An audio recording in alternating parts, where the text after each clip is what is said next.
Thank you very much for your time on this podcast and many congratulations on your book and for all the accolades so far. Oh, thank you so much, Abhishek. It's such a pleasure to be here. Thank you, Julie. And we are recording this in English, the Please. universal language. And English dominates the corporate world, among others. It may not be the most spoken language in the world. What are your first recollections? Do you remember what your first grade teacher told you on the first day of school to you? A little something around English. Well, to be honest, I don't remember because when I started school, I did not speak English. So English sounded very confusing to me. It was like a river of sound. And I had to guess at what was being said. It gradually solidified into words for me over a period of time. It was not an experience that I found stressful, but as a result, I don't have a memory of the first things a teacher said to me. I remember having read one of your essays online. You'd said your first grade teacher asked you on the first day of school, do you know little English? Do you remember that? Oh, yes. Thank you for bringing that up. That's right. So I was alluding to my kindergarten teacher where I first was exposed to English. And after a year of spending time in an English classroom, I do remember going to first grade and the teacher asked me, Julie, do you know a little bit of English? There were a number of immigrant children in the classroom and she was trying to assess what we knew. And I was very offended. I said, I don't know a little English, I know a lot of English. Because by then, I really did feel that I had become part of that language and it had become part of me. And that was so early in the day. Meaning in kindergarten, you said. So take us back to your childhood. How many languages were you introduced to at the beginning? What's your mother tongue? When were you introduced to English among other languages? Because you speak a bunch of them is what I learned after reading your book. Yeah, so that was really purely an accident of history. I was born in what was then Czechoslovakia, now the part that is called the Czech Republic. And at the age of 2, my family left that country. And we spent a couple of years in Europe. We lived in Austria for a while, we lived in Italy for a while, and then moved to Montreal, where I first learned French before learning English. So English was the 5th language that I was exposed to, but very quickly became the dominant one. As you mentioned, English is the dominant global language currently, and that was certainly the case in my environment as well. And your father moved to Czech Republic. Was it in 1992? Take us back to your, back in the days. Yeah, you've done your homework. I'm very impressed. That's right. So I believe it was 1991 or 1992 that he moved back to the country of his birth for a number of reasons. But I think one of them was just a feeling of not entirely being at home in North America and not entirely being at home in English. That was one factor of several that precipitated his move back. And growing up, your mother tongue Czech, would that be right? Yes. Great. And how was that? How difficult was that language to start with? And you also talk about your struggles with the language because you didn't keep in touch with it over the years because you maybe didn't have enough folks to talk to in that language in your new land. So how was it growing up, learning the mother tongue, and how important is mother tongue to all children or each one of us? Yeah, no, those are excellent questions. So I first learned Czech the way any child learns their mother tongue, without any sense of difficulty. It's just the atmosphere that you breathe and you become part of. But the difficulties really arose right around the time that I started going to school and becoming much more immersed in an English-speaking environment. And it was very clear to me that English was the valued language, that there was no particular value assigned to my speaking Czech at all. It was kind of seen as, if anything, an impediment and at best kind of an invisible, irrelevant thing to carry with you. So there was no sense that outside of the family there was value in holding on to this language. And I think this is an experience for many, many children who come from one country, land in another. Their peers do not speak that language. It helps if you do have a peer group that speaks that language, but I did not. And so English began to take over, and my siblings and I began to speak English with each other at home and increasingly to speak it to our parents, who still try to speak in Czech with us. But as a result, that language really atrophied and did not develop, and actually became somewhat eroded over time because I did not have access to a group of speakers. And I also grew up, in the days before there were so many resources on the internet available. So now I have access to books and programs and podcasts that I listen to in Czech. But as I was in my teens and 20s and 30s, that was not the case. You say that you may not have had enough people with whom you could converse in that language. That was a very real constraint or a challenge. But these days I also see parents, especially in India, I don't know if it is true for all migrants, is when we move out, I've got relatives who've got kids who live in the US, and somehow they don't seem to want to teach their kids the mother tongue, in which, for me, it's Marathi.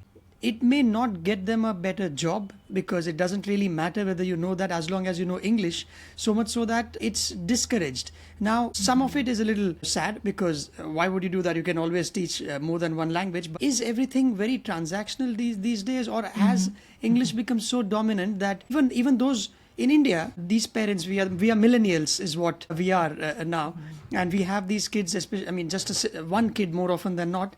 Oftentimes in everyone's homes, the language of communication is English and not Tamil, Malayalam, Kannada, or Hindi, Marathi, or any of those languages. Is that an exception, or is that happening more often because the world demands that you know English? It doesn't matter what their mother tongue is. Yes, I don't know that it's happening more in North America than it used to. I think that was always the case. Certainly for the last several generations that English was the language of value. And of course, for people who come to a new country, they are very concerned about building a future. They're very focused on that. I think that's the tense in which they live more than in the past or even in the present. Is there's a real sense that you are living for the future and that applies to your children as well. I think some of that impulse is perhaps due to a lack of understanding that teaching the mother tongue to the child does not ultimately impede their proficiency in English. So the many studies of migrants show that children, even if they begin school as I did, not speaking the English language, that within a couple of years, they are no further behind than their peers. And this is very interesting because that's actually different than the gap that we see in language by socioeconomic status. So monolingual children who enter school with lower language skills, which tend to be not always, there's a great amount of variability across socioeconomic levels, but it does tend to be the case that children from lower socioeconomic backgrounds often have lower language skills in terms of their readiness for reading, their vocabulary skills, their command of complex sentence structures. That gap tends to grow over time at school and become magnified. But the gap of migrants entering without English but having access to another language, that is a gap that is quite readily recovered after a couple of years. So there's something about if you have rich language skills in one language, it seems to be protective. It doesn't mean that you're going to keep falling behind in English. I think that is perhaps not widely known among migrant families. And if it were, there might be less of a sense of, panic that we have to get our kids speaking in English so that they don't fall behind in school. And as you say, there are many benefits that are not transactional in nature to knowing your mother tongue. And these have to do with maintaining your family connections, maintaining a connection to your culture, to its literature, to its popular culture, all of those things. Yeah, it's also fun sometimes. What happens is we think in one language and then sometimes we translate that in English and it turns out to be a whole different meaning. And then people, we have a good laugh saying, hey, you did an exact translation from Marathi to English. Yes. And sometimes it doesn't work that way, but it's fun. That's right. Yeah, and I'm so glad that you mentioned enjoyment and fun because I think for me, knowing multiple languages has absolutely magnified that because you are aware that different languages do things differently. You can play with that. It draws your attention to those aspects of language. So for me as a writer, that has been gold because I think it has heightened my attention to what English does by virtue of some of the contrasts with other languages. Yeah. So what are those languages that you speak and can write, and how did you get introduced to them? Julie, very briefly, if you can regale me. Well, I'm a partial polyglot because some of those languages, of course, have also eroded over time. So some of them I have only a very passive appreciation of. Italian and German being the two primary ones that I know partially at this point. There was a time when I could speak baby language in those languages. I was very small when I learned them. But now I have a much more passive, receptive ability. I can't hold up my end of the conversation in either German or Italian, but I understand a great deal. And I do have some sense of the nuances of language, the way that the languages can be used socially. And I have a deep affinity for them. There is a sense in which when I hear Italian or German, I feel a connection to those languages, even if I can't really function fully in them. And since then, I have tried to learn a little bit more. So I've learned some Spanish. I'm beginning to learn Arabic, and I have taken a couple of classes in indigenous languages. But again, I'm far from functional in those languages. I would say I know something about how those languages are put together more than, the ability to speak them. And did you ever, mix two languages? Did that ever happen where you're learning multiple?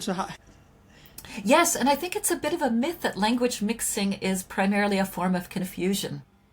So many people have this sense that that's a degraded form of language. But some studies show that people who mix languages copiously often are strongly bilingual in both. And that one of the reasons for mixing is to expand your expressive potential. So I see this all the time in Montreal, which is a very bilingual city. And it's really common to overhear conversations where people are switching between languages, often in the middle of sentences. And it's not that they are at a loss for words. Occasionally that might happen. A word eludes you, so you pull out the one in the other language. But more often it's because a phrase or a word in the other language seems a better fit for what you're trying to express. So you bring that in, and you know that your interlocutor also has access to that language. And to me, this is a very joyful part of being multilingual. Have you heard of a language called Hinglish? Yes, exactly. That's right. Yes, there are many variations on that theme, right? There is Spanglish, there is Franglais. Yeah. We hear the term Franglais in Canada a lot. Yeah. Mm-hmm. Yeah. So all these advertisements, slogans, etc., and also these big on hoardings, you will find Hindi and English being mixed liberally. And these days I also am seeing, so there are a few books back here for kids. What do you make of this, where authors, the word like is sometimes used as a punctuation these days? And I have that peeve that, it shouldn't be used as such. But I saw it in one of the books where one of the characters is speaking like, the other day, like I was going, I can't do that right. It's in that context, it sounded interesting. But is English language also changing so much so that we are deliberately introducing errors in the real sense or in the grammatical sense? We see them more often in movies, but it's coming in textbooks or in rather books now. In literature. Yeah. Okay. So I'm going to challenge you to, I think, get over that a little bit, because I don't think of these as errors. I think of these as innovations, and language is always changing. It's so interesting to me that we never love these changes, no matter what generation we're from. Somehow feels wrong. And we feel that, we must maintain standards and we have to be the bulwark against this degradation of the language. But really, language has always been changing, and it's especially prone to changing when people of different cultures mix, when, new generations form their own subcultures. So I think this is just a reflection of that. English, because it's a global language, I think, tends to be very porous to new influences. So we have... I think generally there's no centralized control over English the way that there is of French in the French Academy, for example. Right. It's a very democratic language. It's up for grabs for anybody to shape it. And people do. And I think this is a lovely thing. I would really urge you to maybe be a little bit more relaxed about that, because that is just a form of playing with language. Excellent. And coming from somebody who is a polyglot and has done wonders in linguistics, I will take your word for it and go a little easy on it. But you mentioned about innovation in language. We know that postpone is a word in the English dictionary. In India, we use the word prepone. And apparently it's an Indian, or maybe I'm sure other countries might also do it, but we use it so often that somebody actually told me that it probably doesn't exist in the dictionary. And there are many such words where, there's another favorite of mine, which I was speaking with Philip Coggan, who's written one book on, he's a former editor at The Economist, and he's written a book on how corporate managers hide behind jargons. Waffle. But in India, we've got something called, if somebody writes you a long email, or they want you to do something, you can just get away by saying, I will do the needful. And it's just four words, and you don't have to write about anything else around it. So I will do the needful. So these are little things where you make English your own, depending on which part of the world you come from.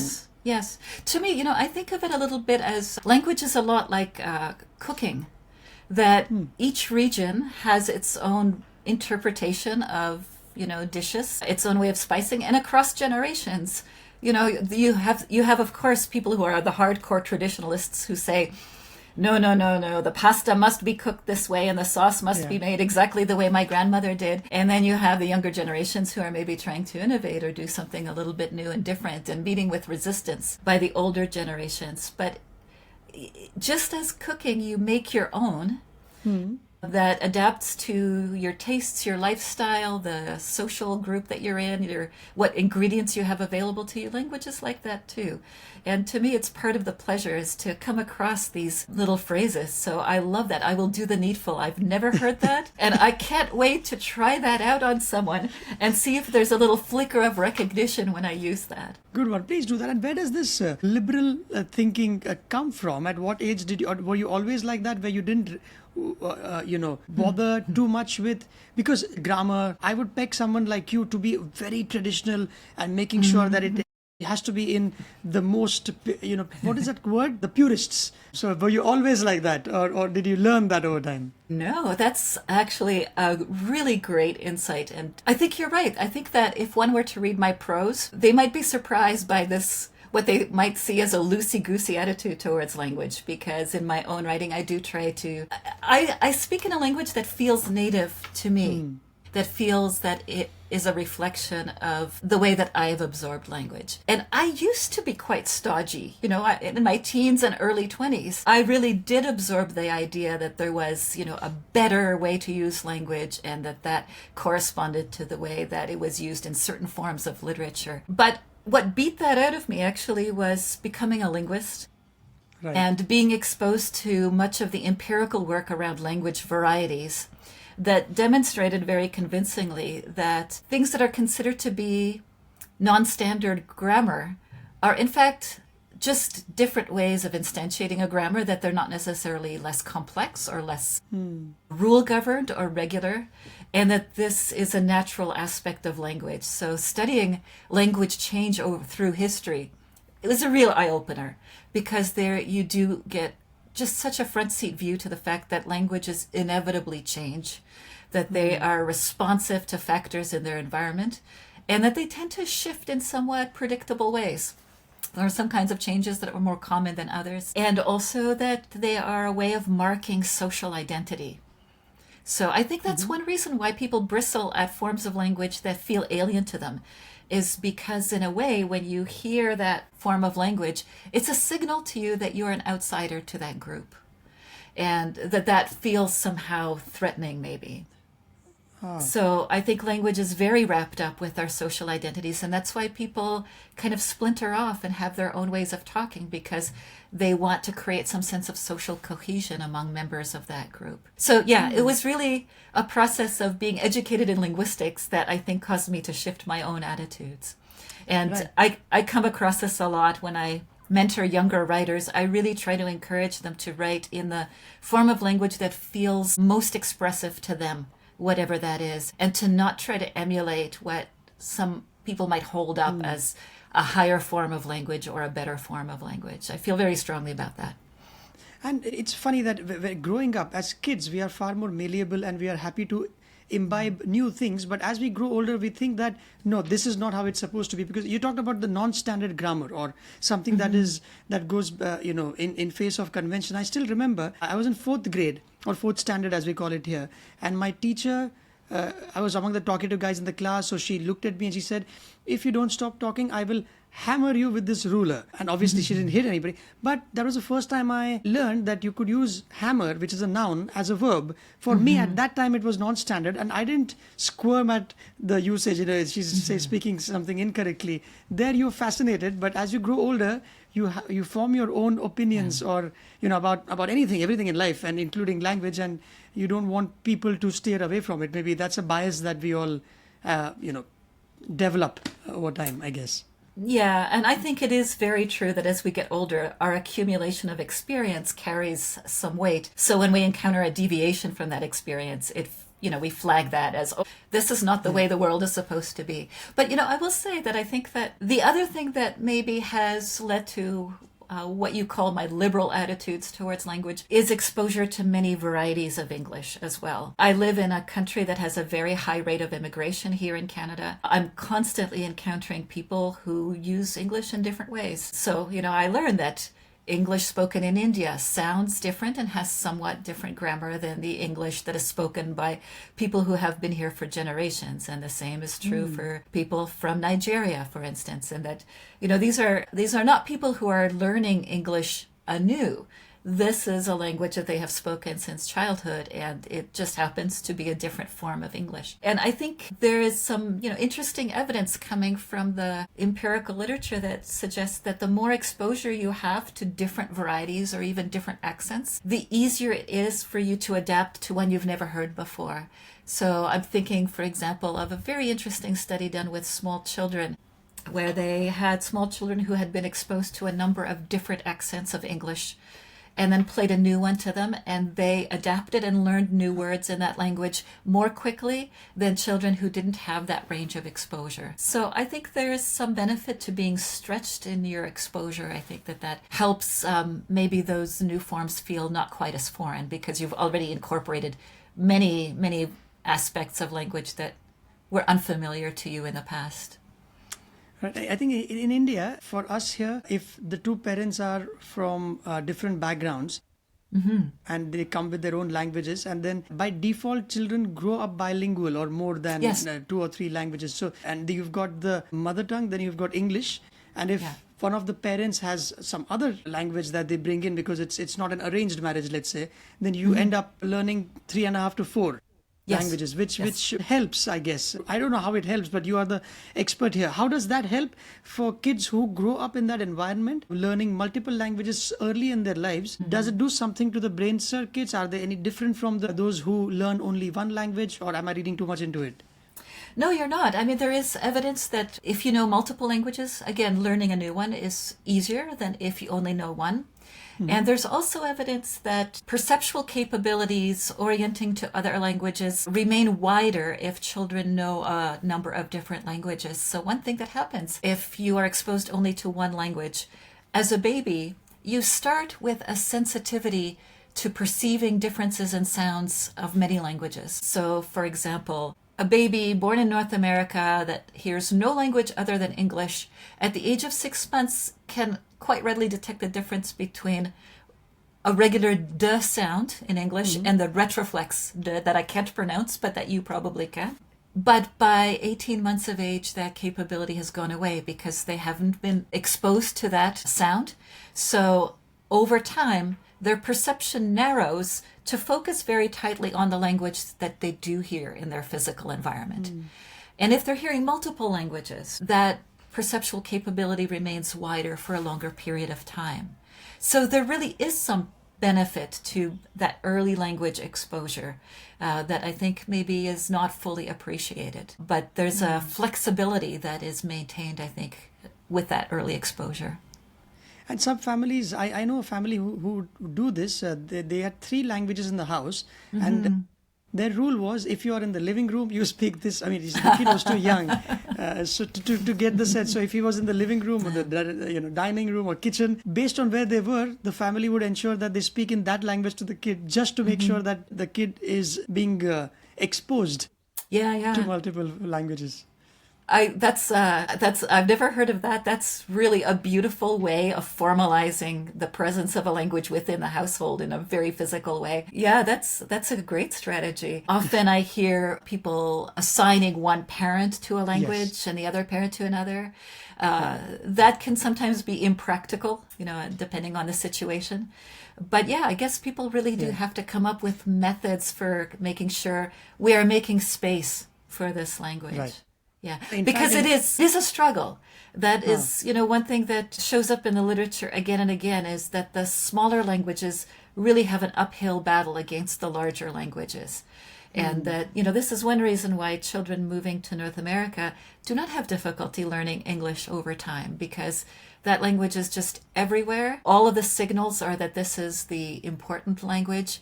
And always it's the family language that struggles to maintain itself against English. Oh, well, I am a victim of that. So my wife can read Marathi newspapers as if it's English for me, but I really have to struggle to, and I'm not very proud about it. So Yeah. the mandate in my house, I'm among those parents where I have to talk to my kid in English, and my wife will talk to him in Marathi so that he can understand both. And these kids are so perceptive that I remember when he was about 2.5 or 3, he was crying, and to my mom, looks at her and speaks in Marathi, saying "Mamma kuthe geli," that's in Marathi, and he looks at me, and while he's crying, "Where is my mom?" So he knows that he needs to talk to me in one language. So I think they are faster in understanding things, grasping things then. Yes, children know very, very quickly which language is which and who speaks what language. Their ability to sort that out is really very, very impressive. There is even a study that showed that at a very, very young age, I can't remember exactly the age, but it might be as early as 4 or 6 months, that children know what language, if they're bilingual, they know what language is being spoken just by looking at the video of a speaker without any audio at all. So just by the movements of the mouth, they are able to discern, oh, that's this language being spoken. So there are many, many cues that they rely on to separate languages. And the mixing that happens, I think, is, as I mentioned before, often creative as much as it is a crutch to lean on one language if you don't know the other as well. Another thing about kids is that I think they're not embarrassed to make mistakes, right? They just don't have any yardstick. So probably they learn faster as opposed to an adult who takes up a new language. I think you've been learning new languages. You're saying you're learning Arabic now. So how is it for you? And is it true that, kids learn faster apart from the fact that they can grasp almost everything from musical instruments to languages? But I think they don't mind making mistakes. They don't have this inhibition anywhere. So it's actually, I think, a very hard claim to make to say that kids learn faster than adults, because for one thing, the way that children learn is often very, very different from the way that adults learn. Their environment is often different. So many adults learn from an app on a computer or by taking a class or some other formal way, whereas children, before they're able to navigate these environments, learn entirely through immersion and are exposed to massive amounts of language. So I don't know that we've done, very good controlled experiments where we put adults in exactly the same learning situation as a child. And in some ways, I think adults do have advantages that they can bring to bear on language learning. So they can learn vocabulary very quickly because adults already know many words, whereas children don't. If they're learning words anew, they have to learn how to map the sound of speech onto some concept. So the work that they have to do is much more extensive than an adult who can simply say, this is the word that translates in English into cat or dog or whatever. They already have those concepts. They have a word for those. So adults can learn vocabulary very quickly simply by studying lists of translations. So that is an ability that they can bring to bear on the language learning situation. But I think one thing that is often not appreciated enough is how important speaking is. And this, I think, is related to your comment that children are not afraid of making mistakes, whereas adults are often shy and self-conscious. And it is really important. There's something about speaking that allows language to really solidify in your mind in a way that simply listening and understanding and studying it does not. You really have to be going through that struggle of taking your ideas and finding the words and figuring out how to arrange them into a sentence. So speaking is extremely vital to learning a language. And that is a component that should be of, I think, every attempt to learn a new language.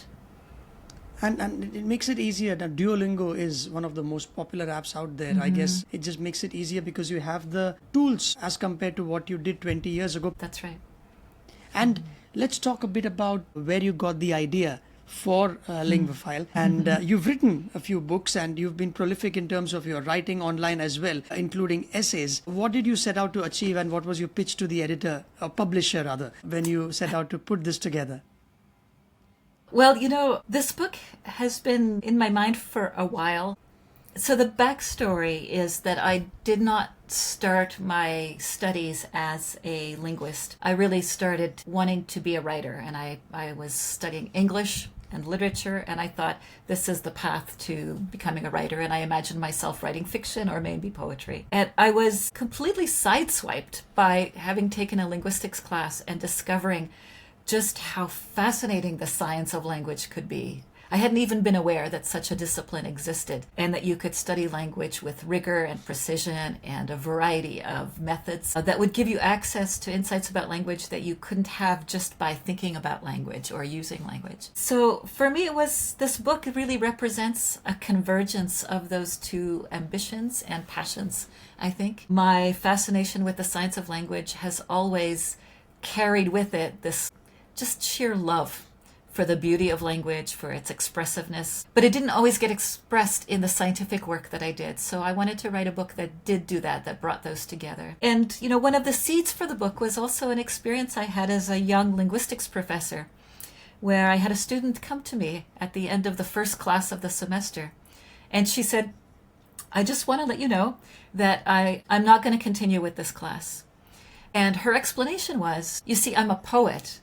And so I'm not really interested in dissecting language the way that we're doing in this class. And I was really struck by that because, to me, the analysis of language really deepened my aesthetic appreciation of it. And I thought, I want to, at some point, write a work that captures that maybe shows how the depth of knowledge that you can have about language at a scientific level can make you alert to things in language that you wouldn't see otherwise and really expand your love for it. So that was really the goal of the book, and that's pretty much how I pitched it to the publisher. And I was very happy to hear that they responded with enthusiasm.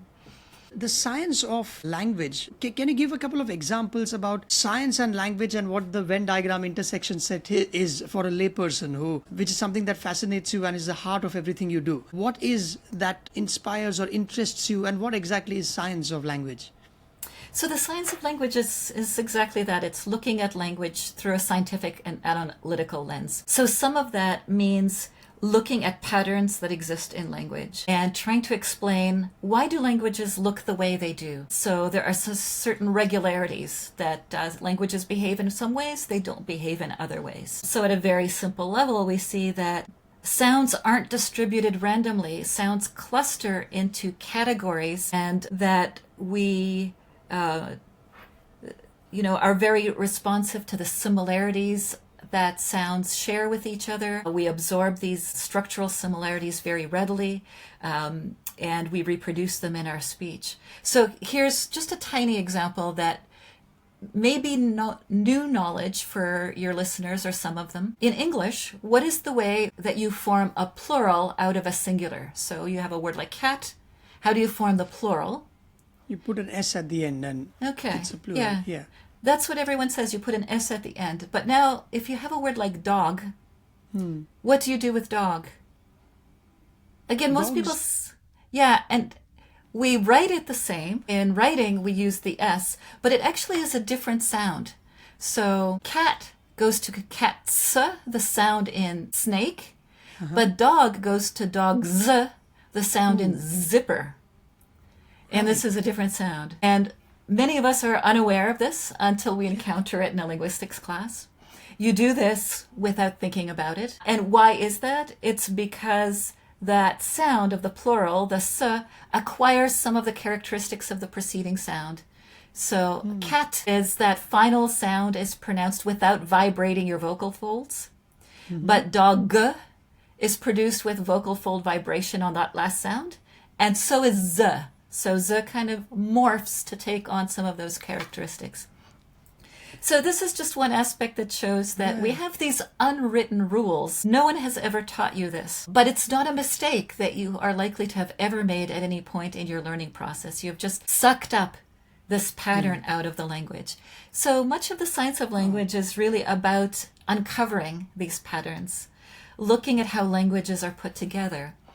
And through that process, I just found myself much more attuned to listening to sounds, to appreciating them. So I read poetry differently now by virtue of, the many hours I spent in a lab listening to sounds, identifying them, knowing how they pattern. That gives me a sense of when poetry feels powerful, I can see that it does so because it's recruiting sound in a particular way. And that's more accessible to me as a result of my linguistic training.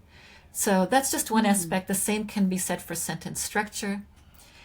But it's also given me an appreciation of the beauty of language in everyday spaces. So knowing how conversation works and how attuned we are in the course of a conversation to each other, and how trivial, things that transpire between interlocutors are actually so full of rich information, and how deep the intelligence is that we bring to just an everyday conversation. That has really expanded my respect and admiration for language in all of its everyday uses. What you explained right now is so simple yet not simplistic. It's for many, the dogs and cats bit, for example. And it's like sometimes you say certain things in English without having been taught or any other language, but if it sounds right, you go with it, hoping that it's also correct. Maybe it's intuition, or sometimes you can also sound right, but it's maybe wrong grammatically. But more often than not, it's about, you may not know why it's a way in which you need to talk, but you are speaking it right.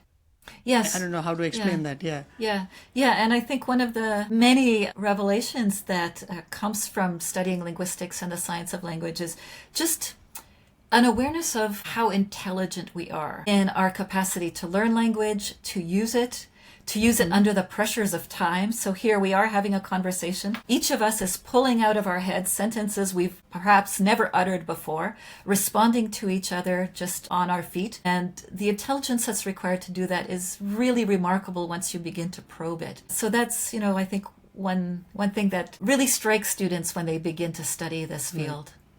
Lovely. And this bit about intelligence, I was fortunate enough to speak with Dr. Ted Schwartz. He's a neurosurgeon, and he's written a book around the biography of the human brain. And he's written a line. He explains how neurons in the head, in the brain, are structured in a way where neurosurgeons can knock off, if they want to, some part of the circuit where you will lose the ability to speak one language but not the other. It is fascinating what goes out in the brain as well. Yes. In terms of language and brain and music, brain. So it's quite a combination. Yeah, and I think, I'm not a linguist. That's not my area of specialization. But what I have learned from reading of that field is that language circuits are extremely complex, and they recruit many, many areas of the brain, some of which overlap with other kinds of cognitive functioning, and some of which overlap less. But it's not the case that there is a specific location where language is present, or even a specific language is present. It's really distributed. It's a whole brain exercise to speak and use language. And we now live in a world where we also have smartphones and not just books. What's your take on that? I think both have a place, absolutely. To me, what a book gives you is a depth of engagement, and engagement with someone's thoughts over a long period of time. I'm very attracted to reading books and obviously writing them as well because of that depth of engagement and the fact that when I have a book in my hand, I am not subject to other distractions and other intrusions. And so it's a space where my thoughts can really run. And the book I read it at my own pace. I enjoy listening to podcasts a great deal, but I often find themselves when I'm really engaged in what is being said, that I find myself 10 minutes later realizing that I have gone off in my own thoughts that have been sparked by that interesting discussion. And I've lost 10 minutes of the conversation, so then I have to back up again. Right. So this is something that a book gives you, I think, that other forms of language don't, is the ability to pause, to formulate your own thoughts as you're reading, and then to read what follows in the context of those thoughts and responses. So to me, it's a very active form of engagement by virtue of the fact that there aren't other distractions and that you have complete control over the timing and pacing of the reading. But I think, we live in a digital world, and to me, I think it's a lot like being multilingual, right? That you have to acquire the skills that are coming with the changes in time and with the future, and you have to be positioned to be able to function in the future.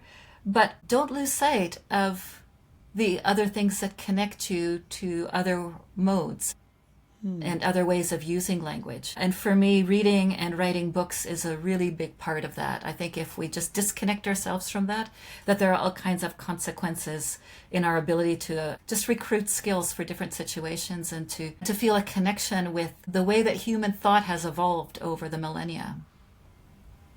And with all these quote-unquote distractions, just last couple of questions, Julie. How do you choose a new language to learn? That among so many, and it's a big challenge, isn't it? First, you are adding one more to your long list repository, while you still have to get better at the ones that you've already learned, and here you're taking on one more challenge to start something from scratch, albeit you will have an advantage because you said it gets relatively easier to learn a new one if you know a few of them. How do you choose a language to learn? How do you do that? This is such a dilemma for me. It's a lot like trying to choose what book to read, right? There are so many, and I want to read them all, and I want to learn all the languages. The choice for me is often driven by what is happening in my life at the time. So I wanted to learn something about indigenous languages because I live in an area where, there are speakers of those languages and those languages are under pressure. And I wanted to know something about them and to have a sense of connection to those languages. Arabic simply because I am very close to a number of Arabic speakers in my life. Right. And I want to be able to interact with them in that language. I have access to speakers that I can practice with who will not judge me if I make errors. So I feel very comfortable in that linguistic environment. So that's where that motivation comes from.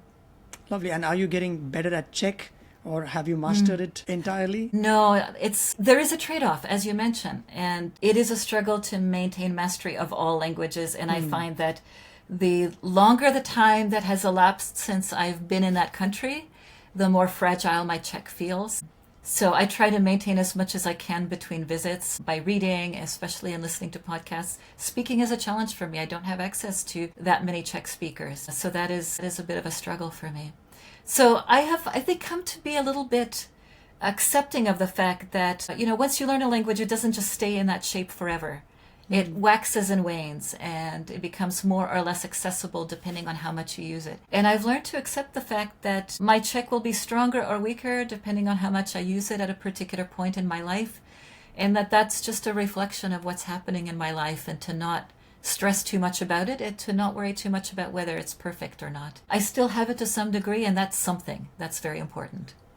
Absolutely. More power to you. And thank you very much for your time, Julie, on this podcast. And congratulations yet again on your book.